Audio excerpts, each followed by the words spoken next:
this already. And if you don't, now you will. If you ever want to weigh in on any of the stories that we're covering for you, we have an 800 toll-free number for you to call anytime you want to share your thoughts. So we may use them on a future episode of the show. The number is 888-5-KILLER. 888-554-5537 to weigh in right there. In fact, we're going to go to a phone call right now. Hi. Hey, Tony. This is Christy calling from Los Angeles. Wanted to comment, give some thoughts and some context on the Leslie Van Houten parole. I think it's interesting. In my opinion, for what it's worth, I feel like the crime of like a premeditated murder in cold blood in the way that the LaBiancas and the were murdered, I feel like that is pretty much as bad as it gets. I mean, maybe the only thing worse would be if it was of a child or something, but premeditated murder is as bad of a crime as anyone can do. So therefore, I feel like the punishment being life in prison without parole, to me, just makes sense. And I'm pretty liberal when it comes to a lot of, prison reform and that kind of stuff and rehabilitation. And I do believe she probably is rehabilitated and has had a productive life behind bars. However, I can't shake the fact that, cold-blooded premeditated murder, even if you're juvenile when you commit it, or even if you are under brainwashing like they were from Charles Manson, I do feel like there just isn't an exception. You know what I mean? Like, I just feel like there shouldn't really be an exception when it is the worst kind of crime that a human could really do. It just seems like that's, plus they were originally sentenced to death, but then when the death penalty got overturned, it was changed to life in prison. So shouldn't that be without parole?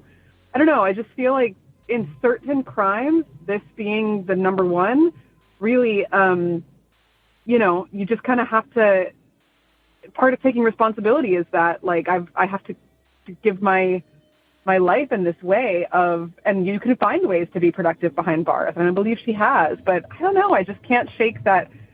It doesn't set the right precedent. It's not the right optics that, some people get put to death for this crime in states where that's legal. Some people are in prison forever, but she's not, and I think that part of the reason I've always heard that Leslie Van Houten in particular was the one person of the Manson group from prison that they thought might be eligible one day, because Tex Watson and Patricia Krenwinkel were both involved in both the LaBianca and the Tate murders. So that's more people, and they both were directly responsible for taking the life of different people within those groups. Susan Atkins was directly responsible for taking the life of Abigail Folger and some others in the Tate murders. She's since died in prison, but Leslie Van Houten was the one that was the only one that was involved in the LaBiancas and nothing else. And she also, from what I remember hearing, kind of froze and didn't participate in the murders themselves, just really inflicted the wounds more post-mortem, which I do feel like, I don't know. I mean, maybe that there's a different kind of stretch for that. She wasn't necessarily directly responsible for taking the life. So maybe they're looking at it that way, and that there's a little bit of a difference. Just a thought. I don't think Patricia Krenwinkel or Tex Watson will ever get released on parole, nor do I think they should. But I don't know. It just kind of brings up an interesting point when it comes to Leslie. I think her crime was more so that she enabled it by not telling on them, by not stopping it, by going along with it, and then by following directions when Tex ordered her to do something, by doing some kind of stabbing. So I think it's like, I don't know. Curious what you think. My thought would be, quite honestly, if at any point in my life I had been involved in something like that, and you look back on it at any point after it took place, whether it be a year later, whether it be a month later, whether it be 50 years later, I don't think I would have made it as long as she did. I don't think I would have continued on, quite honestly. I think I probably would have found a way to end it much earlier, just because of trying to grapple with the reality of what you were a part of and what you allowed yourself to do as being part of that group. And yeah, there's consequences. Not everything is, well, let's forgive and forget, or you rehabilitated yourself. And that's great. I'm glad she did rehabilitate herself and she found some purpose in prison and did some good there in the world behind bars. At the same point, though, you're sentenced to life in prison. That means life in prison. That doesn't mean just because you look like a grandmother who works at the library and then down at the corner produce stand doesn't mean that you're just this wonderful person and you can be let out. No, you did what you did. But somehow, some way in California, we found a way to release someone who is involved in the Manson murders. And we're just like, okay, yeah, good.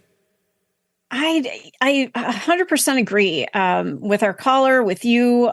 You did these heinous crimes. That's great that you've changed and evolved and grown up. I mean, because she was young. Yeah. But that still doesn't erase what you did. And my heart goes out to the family of the victim, because now they're like, okay, well, she just got her life back and our family member didn't. How is that fair? Well, it's so interesting how the severity of the crime, how it's not, when it becomes something in history and, more than half of the population doesn't remember these things actually taking place. And it was all just part of this lore and this or that, even though it's real. There's a real disconnection on how anything surrounding the subject of that person or the event just doesn't connect with someone who doesn't necessarily remember it or doesn't fully understand it. I mean, I wasn't around for these murders, but I understand them and I get like why this person should still be in prison. But sometimes you walk away and you have new people coming in that weren't around and you have different views that come in. But I think they don't have the weight behind them as far as what actually happened. I mean, hell, look at 9/11.